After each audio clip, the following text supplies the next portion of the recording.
안녕하세요. 이번 영상에서 다룰 종목은 우리나라 바이오를 대표하는 종목 중에 하나인 셀트리온입니다. 셀트리온의 최근 주가 차트를 보시면요. 작년 10월 이후에는 코로나 관련주로서 굉장히 뜨거운 관심을 받았었는데 올해 들어서는 작년 연말에 보여줬었던 그 뜨거운 상승세를 이어가지 못하고 꾸준하게 하락하고 있는 모습을 보여주고 있어요. 보통 이런 큰 하락세가 나오면 외국인과 기관이 팔고 있고 개인은 매수하는 경향이 많은데요. 특히 셀트리온 같은 경우에는 유독 강성주가 많은, 그러니까 개인 투자자들이 굉장히 애착 있어 하는 종목으로서 개인 투자자의 매수세가 굉장히 강하지 않았을까라고 우리가 생각할 수 있지만, 실제로 최근 한 달간의 매매 동향을 살펴보면 개인 투자자가 약 35만 주 가까이를 매도했는데 외국인 투자자가 약 100만 주 가까이를 매수하고 있고 기관 투자자가 약 70만 주 가까이를 매도하는 모습을 보여주고 있습니다. 그러니까 이 하락하는 구간에도 이상하게 외국인만큼은 꾸준하게 매수를 하고 있다는 점 우리가 눈여겨볼 필요가 있는데요.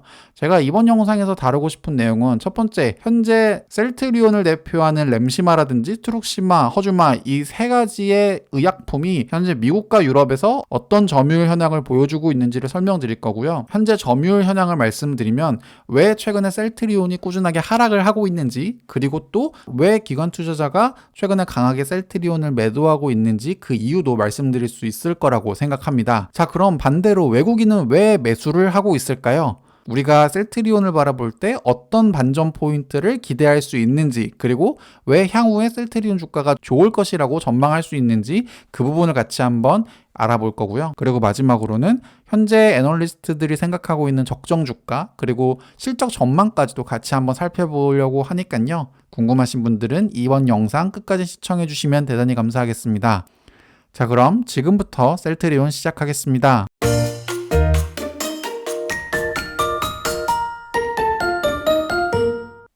이번 영상은 크게 세 가지 섹터로 나눠서 말씀을 드릴 겁니다. 첫 번째는 최근에 셀트리온이 꾸준하게 하락을 하고 있는데 그 하락의 원인을 우리가 어디서 찾아볼 수 있는지, 도대체 무엇 때문에 셀트리온은 주가가 내려가고 있는지를 간단하게 말씀을 드려보려고 하고요. 그러면 꾸준하게 셀트리온이 계속 앞으로 빠질 거냐? 그렇지 않습니다. 우리가 어떤 부분에 대해서 기대할 만한 이벤트들이 있는지, 그리고 그 시점은 언제가 될 수 있을지를 같이 한번 살펴보면 셀트리온이 지금이 주가가 바닥이지 않을까라고 생각을 할 만한 포인트가 있을 거라고 생각합니다. 그래서 이 부분 설명드리면서 매수 타이밍을 잡아보시면 좋지 않을까 생각하고요. 그리고 마지막으로 셀트리온의 목표 주가, 그리고 예상 실적 같은 것들도 같이 한번 살펴보면서 이번 영상 마무리 짓도록 하겠습니다. 자, 그럼 먼저 첫 번째, 왜 최근에 셀트리온이 하락하고 있는지 그 이유부터 같이 한번 알아보도록 할게요. 올해 초에 한국 증시가 굉장히 뜨거운 모습을 보였었음에도 불구하고 제약 섹터는 그 부분에서 철저하게 소외되었습니다. 코스피 지수와 의약품 지수를 추이를 살펴보면 올해 1월 들어서 코스닥 지수가 3,000을 뚫으면서 굉장히 강한 모습을 보여줄 때 의약품 지수 같은 경우에는 작년 11월을 기점으로 꾸준하게 꺾이고 있는 모습을 보여줬어요. 사실 그동안 19년 이후부터 코스피 지수와 의약품 지수가 거의 비슷하게 움직였었다라는 것을 봤을 때 최근에 이 디커플링은 우리가 좀 눈여겨볼 필요가 있습니다. 코스닥 지수 같은 경우에는 코스피만큼 심하지는 않지만 어쨌든 작년 연말에 굉장히 코스닥 지수 역시 뜨거웠을 때 제약 지수가 먼저 하락하는 모습을 보였고요. 이는 최근 한 2, 3개월 동안 제약 섹터들은 다른 섹터들 대비해서 철저하게 소외가 됐었다라고 하는 걸 우리가 알 수 있습니다. 실제로 바이오 종목 중에 대표 종목이라고 할 수 있는 이번에 우리가 다룬 셀트리온 같은 경우에도 주가가 꾸준하게 우상향하고 있는 모습을 몇 개월 정도 보여주지 못하고 있는 상황이고, 셀트리온 뿐만 아니라 삼성바이오로직스 같은 경우에도 비슷합니다. 계속 우상향하는 모습을 보여주지 못하고 작년 7월 이후에는 약간 박스권의 모습을 보여주고 있죠. 사실 최근에 2월 같은 경우에는 한국 증시가 꾸준하게 하락을 하면서 바이오 제약 섹터도 꾸준하게 하락했다라는 점을 봤을 때 이거보다는 훨씬 더 낮아 있는 모습 우리가 확인할 수 있습니다. 자, 그럼 셀트리온이 최근에 왜 주가가 하락했는지를 살펴보면 일단 전체적인 실적으로만 살펴봤을 때 2020년 4분기 매출액과 영업이익이 2020년 9월까지 보여준 퍼포먼스에 살짝 못 미치는 모습을 보였기 때문입니다. 실제로 셀트리온 같은 경우에는 영업이익이 분기 기준으로 봤을 때 2분기에는 거의 한 45%, 3분기 역시도 2분기보다 영업이익률이 훨씬 더 높아지는 모습을 보였는데 4분기 같은 경우에는 영업이익률이 급감하는 모습을 보여줬고요.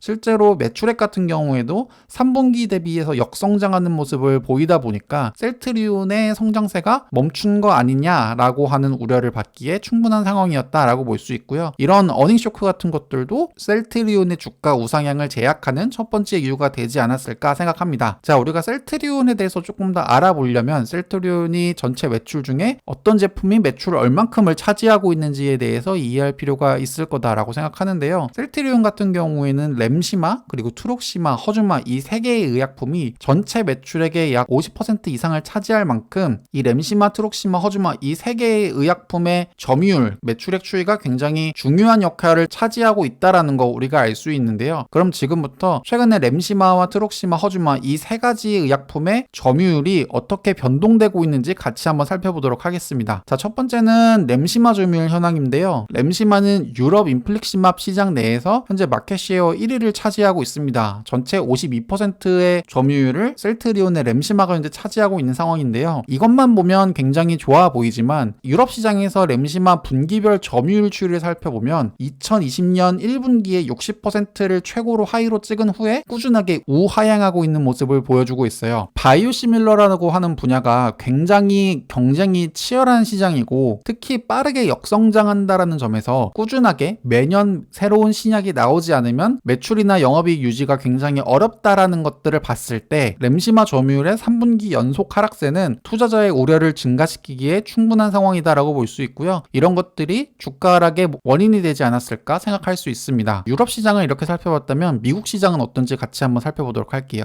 미국 시장에서는 램시마가 인플렉트라로 현재 판매가 되고 있는데요. 인플렉트라의 점유율은 약 10% 수준으로 꾸준하게 우상향하고 있긴 합니다. 하지만 램시마가 유럽에서 보여주는 퍼포먼스 대비해서는 확실히 지금 현재 못 미치는 상황을 보여주고 있고 특히 인플렉트라의 분기별 처방액을 살펴보더라도 2019년 굉장히 빠르게 성장했었던 처방액 증가율이 최근 들어서는 약간 주춤해진 거를 봤을 때 미국 시장에서도 인플렉트라의 성장에 약간 의심을 제기하는 투자자들이 점점 늘고 있는 것도 사실입니다. 특히 미국의 인플렉시맙 시장 규모 추정치가 2018년 기점으로 꾸준하게 역성장하고 있다는 점도 전체적인 시장이 점점 다운사이징 되다 보니까 의약품 성장의 한계가 명확하다라고 투자자들의 우려가 계속되고 있는 상황이에요. 특히 이런 모습은 기본적으로 셀트리온에 대해서 저평가하고 있는 외국계 애널리스트들이나 기관에서 공매도 레포트를 내는 결정적인 이유가 되곤 하는데요. 전체적으로 시장 사이즈가 천장이 열려있는 게 아니라 닫혀있는 형태고 오히려 역성장하는 모습, 그리고 셀트리온은 이런 것들을 타개하기 위해서 매년 꾸준히 새로운 바이오시밀러를 내야 한다라는 상황에서 이런 부분에서 약간 평가 절하되는 부분이 있고요. 이런 것들은 사실 셀트리온을 투자하는 과정에 있어서 우리가 반드시 신경 써야 되는 부분이라고 생각합니다. 자, 그럼 또 다른 시밀러 제품인 트록시마 같은 경우에는 어떨지 같이 한번 살펴보도록 할게요. 트록시마 같은 경우에도 아까 인플렉시맙에서 램시마가 마켓시어 1위를 차지했던 것처럼 이 리툭시맙에서도 트록시마는 현재 마켓시어 1위를 차지하고 있습니다. 약 38%의 점유율을 차지하고 있는데 트록시마 분기별 점유율 추이 역시도 2019년 이후에는 꾸준하게 더 성장하지 못하고 마켓시어가 정체되어 있는 모습을 보여주고 있어요. 그러니까 주가적인 측면에서도 추가 매출액이나 추가 영업이익을 기대하기 어려운 상황이다라는 것들을 볼 수 있고 이런 것들이 어느 정도 모멘텀이 제거됐다라고 판단할 수 있는 이유가 되곤 합니다. 이는 유럽 시장뿐만 아니라 미국 시장에서도 비슷한 모습을 보여주고 있는데요. 리톡산이 미국 시장에서 출시한 이후에 약 10개월이 넘어간 이후부터는 꾸준하게 현재 정체되어 있는 모습을 보여주고 있고요. 특히 새로운 경쟁자가 꾸준하게 추가된다라는 것도 트록시마에 대한 기대감이 점점 꺾이는 이유가 될 수 있는데요. 리툭산의 바이오시밀러가 트록시마의 경쟁사라고 볼 수 있는 리툭시맙의 바이오시밀러가 또 하나 추가됐습니다. 이 암젠의 리아분이라고 하는 제품은 셀트리온의 트록시마보다 약 15% 저렴하다 보니까 가격적인 측면에서도 우위가 있고 하다 보니 가뜩이나 경쟁이 치열한 바이오시밀러 분야에서 트록시마에 대한 우려가 점점 커지고 있는 상황이고요. 이런 것 역시도 셀트리온에 투자하는 것에 대해서 망설이게 되는 이유가 될 수 있다라고 생각합니다. 자, 마지막으로 살펴볼 거는 바로 허주마인데요. 허주마 같은 경우에도 전체 시장 내에 약 15%의 점유율을 차지하고 있습니다. 그리고 분기별 점유율을 살펴보면 역시 꾸준하게 우상향하지 못하고 특히 19년까지만 해도 굉장히 빠르게 성장하고 있는데 최근 들어서는 성장이 약간 정체되어 있는 모습을 보이다 보니까 허준마에 대해서 앞으로 더 뭔가 폭발적인 모멘텀을 가져갈 수 있다라고 보긴 어렵다라는 점이 셀트리온에 대한 기대감을 조금 낮추고 있는 상황이지 않을까 생각하는데요. 자, 지금까지는 셀트리온의 핵심 바이오시밀러 제품 램시마, 트룩시마, 허준마 이 세 가지의 바이오시밀러가 현재 어떤 퍼포먼스를 내고 있는지, 그리고 그 부분에서 바이오시밀러 시장이 갖고 있는 특유의 치열한 경쟁이라든지 이런 것들이 현재 투자자로 하여금 어떤 우려를 현재 주고 있는지 같이 한번 알아봤다면, 그러면 반대로 셀트리온에 대해서 기대할 만한 것들은 어떤 것들이 있는지, 특히 아까 우리가 살펴본 것처럼 외국인 투자자는 지난 한 달간 약 100만 주에 가까운 주식을 매수했다 보니까 그들은 도대체 어떤 부분에 대한 기대감을 갖고 매수했을지 같이 한번 살펴보도록 할게요.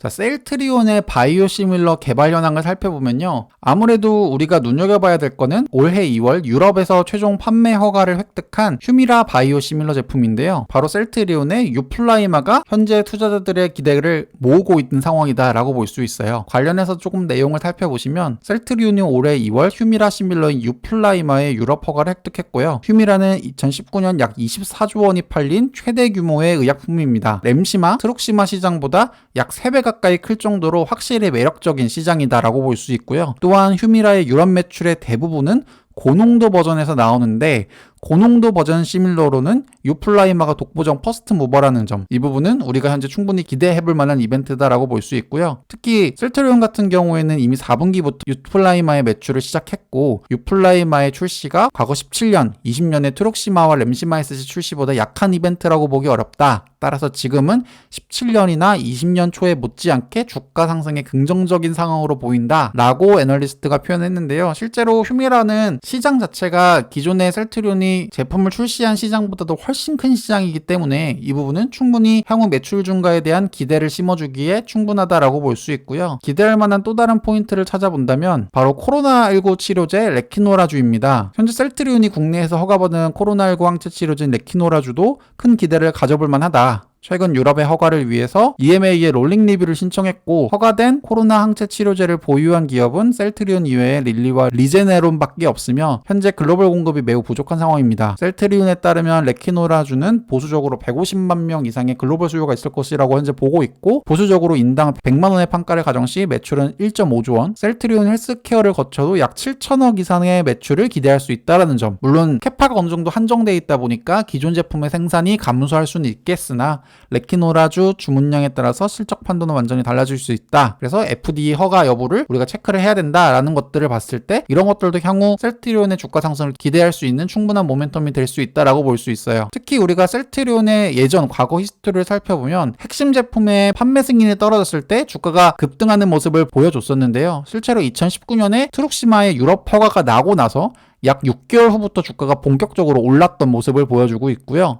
2019년 같은 경우는 비슷합니다. 트룩시마가 유럽뿐만 아니라 미국에서 허가가 나고, 특히 램시마 SC가 유럽에서 허가가 난 이후에 주가가 한 3개월 정도 박스권에서 움직이다가 그 이후에 폭발적인 모습을 보여준 적이 있어요. 이 두 번의 히스토리를 바탕으로 또다시 새로운 신약품이 유럽 허가가 난다라고 하면 그게 바로 저점이지 않을까라고 우리가 생각할 수 있는데요. 아까 우리가 살펴봤던 것처럼 고농도 휴밀라의 시밀러 버전인 유플라이마가 유럽 허가를 2월 달에 받았다라는 점을 봤을 때 과거의 히스토리를 살펴보면 한 3, 4개월 정도 바닥을 다지다가 그 이후에 올라가지 않을까라고 기대할 수 있고요. 이런 부분이 바로 외국인이 최근에 집중적으로 셀트리온을 매수하고 있는 이유가 되지 않을까라고 우리가 추측할 수 있습니다. 또한 제가 예전에 다른 영상에서도 정기적으로 말씀드리고 있는 내용인데, 새로운 기업이 상장하게 되면 그 상장 기업뿐만 아니라 그 섹터 전체가 주목을 받으면서 주가가 오르는 경우가 굉장히 많아요. 과거에 삼성바이오로직스가 상장했을 때도 상장 이후에 바이오 섹터에 관심이 모르면서 셀트리온의 주가가 굉장히 폭발적으로 상승했었던 경험도 있고, 또한 스튜디오 드래곤이 상장했을 때 컨텐츠 부분에 대한 관심이 증가하면서 경쟁사인 제이콘텐트리가 주가가 굉장히 좋았던 적이 있었습니다. 그렇게 보면 신규 업체의 상장은 바이오 섹터에 대한 관심을 다시 한번 끌어들일 수 있다는 점에서 올해 바이오 쪽에서 주목할 만한 기업들이 어떤 것들이 있는지 같이 한번 살펴본다면, 아무래도 대표 기대 종목은 바로 SK바이오사이언스의 상장이다라고 볼 수 있는데요. 상장 예정일이 올해 3월입니다. SK바이오사이언스 같은 경우에는 보통 평균 평균적으로 시가총액 한 5조 원 정도를 현재 예상하고 있다라는 점에서 대규모 상장이고, SK바이오사이언스의 상장 이후에는 그동안 관심이 떨어졌었던 바이오제에 대한 재평가가 이루어질 가능성도 있지 않을까라고 생각할 수 있고요. SK바이오사이언스뿐만 아니라 네오이뮨텍 같은 경우에도 시가총액 약 5천억에서 6천억 정도로 현재 평가를 받고 있는데, 이 역시도 바이오 쪽으로 주목을 한 번 더 끌어올 수 있다라는 점에서 이런 대형 업체의 상장 소식은 바이오 쪽에 충분한 기대감을 줄 수 있다라는 점에서 우리가 좀 눈여겨볼 필요가 있다라고 볼 수 있습니다. 또한 2021년 주요 바이오 학회 일정을 살펴보면 최근에는 학회가 굉장히 뜸한 상황이에요. 하지만 6월을 기점으로 글로벌 바이오 학회가 꾸준하게 열리면서 바이오 쪽에 새로운 관심과 루머들이 촉발될 수 있다는 점도 그동안 약간 소외됐었던 바이오들이 다시 한번 기대감을 갖기에 충분한 시기가 얼마 남지 않았다라고 볼 수 있고요. 아까 제가 말씀드렸던 셀트리온이 신약을 허가받고 약 한 3, 4개월 뒤에 주가가 폭발적으로 올라가더라 라는 점을 봤을 때 공교롭게도 이 학회 일정과 굉장히 맞물려 있다라는 점, 특히 4월 이후부터는 바이오에 대한 기대감을 한 번 더 가져볼 필요가 있지 않을까 생각합니다. 그리고 이런 것들이 약 6개월을 미리 앞서보는 외국인 투자자들에게는 충분한 매력적인 포인트가 될 수 있지 않았을까라고 저는 개인적으로 생각합니다. 자, 그럼 지금까지 셀트리온의 최근의 주가 하락의 원인과 그리고 어떤 부분에 대해서 우리가 기대할 수 있는지를 같이 한번 살펴봤다면, 애널리스트들이 생각하고 있는 셀트리온의 적정 주가와 매출액과 영업이익 같이 한번 알아보도록 하겠습니다. 한양증권에서 3개년도 예상 매출액을 전망했었는데요. 2020년 같은 경우에는 약 1조 8천억 원, 그리고 2021년 올해 같은 경우에는 2조 5천억 원으로 작년 대비해서도 훨씬 더 높은 성장을 할 거다라고 전망을 하고 있고요. 내년 같은 경우에는 2조 7천억 정도의 매출액을 기록할 거다라고 전망을 하고 있습니다. 영업이익 같은 경우에도 작년에는 7,120억, 올해 같은 경우에는 1조 원을 돌파할 것이다 라고 현재 전망을 했고요. 내년에는 1.1조 원으로 영업이익은 확실하게 꾸준하게 우상향하지 않을까 전망을 하고 있습니다. 분기별로 살펴보면 하나금융투자에서 나온 레포트를 봤을 때 올해 1분기가 매출액 4,600억 정도, 2분기가 5,100억, 3분기가 5,900억, 4분기가 5,300억으로 매출액은 1분기가 가장 낮을 것이다 라고 전망을 하고 있고, 본격적으로 2분기, 3분기가 되면 매출액이 더 증가한다라는 점 봤을 때 지금이 주가가 굉장히 저평가되어 있다라고 판단하기 충분한 상황이고요. 영업이익을 보더라도 1분기가 1,800억, 2분기가 2,100억, 3분기가 2,700억, 4분기가 2,100억으로 영업이익 측면에서도 1분기 실적이 제일 상대적으로 저조한 만큼 지금이 오히려 매수하기에는 적절한 시기다라고 하나금융투자에서는 현재 의견을 제시를 하고 있습니다. 최근에 주가 차트 같은 경우에는 아까 우리가 살펴본 것처럼 주가가 기존 고점 대비해서는 꾸준히 하락하고 있는 상황이다 보니까 어떤 분들은 두려움에 사로잡혀 있는 분들도 계시고, 어떤 분들 같은 경우에는 저가 매수의 기회로 판단하시는 분이 계시지 않을까 생각하고 있는데요. 애널리스트들이 생각하는 셀트리온의 적정 주가를 살펴보면 한양증권에서는 38만원, 흥국증권에서는 36만원, 유안타증권 37만원, KB증권에서 36만원, 키움증권 36만원, 유진투자증권 40만원, 신영증권 38만원, 하나금융투자 36만 4천원, 미래에셋 40만원으로 평균적으로 애널리스트들이 생각하고 있는 셀트리온의 적정 주가는 37만원 정도인데요. 제가 영상 촬영일 기준으로 셀트리온 현재가가 29만 7천원입니다. 즉 아직도 상승 여력이 약 26% 남아있다라고 현재 보고 있는 만큼 제 개인적인 의견을 덧붙이자면 어쨌든 주가가 정점을 찍고 내려오는 상황이다 보니까 당장 다음 주부터 내일부터 폭발적으로 주가가 반등하기는 어렵지 않을까 생각하고 있는데요. 하지만 우리가 살펴본 것처럼 바이오는 지난 몇 개월 동안 상대적으로 소외가 많이 됐었다라는 점, 그리고 셀트리온은 어쨌든 올해 코로나 치료제라든지 유플라이마 등의 판매를 본격적으로 앞두고 있다 보니까 성장 모멘텀은 여전히 보유하고 있다는 점을 봤을 때 중장기 관점으로 매수를 하는 건 충분히 괜찮지 않을까 생각합니다. 지금까지 셀트리온의 최근에 주가가 부진한 이유를 같이 한번 살펴봤고, 우리가 기대할 만한 내용을 같이 한번 알아봤고요. 애널리스트들의 목표 주가도 같이 한번 살펴봤습니다. 이번 시간 여기까지입니다. 여러분의 투자에 큰 도움이 되었으면 좋겠습니다. 시청해주셔서 대단히 감사합니다.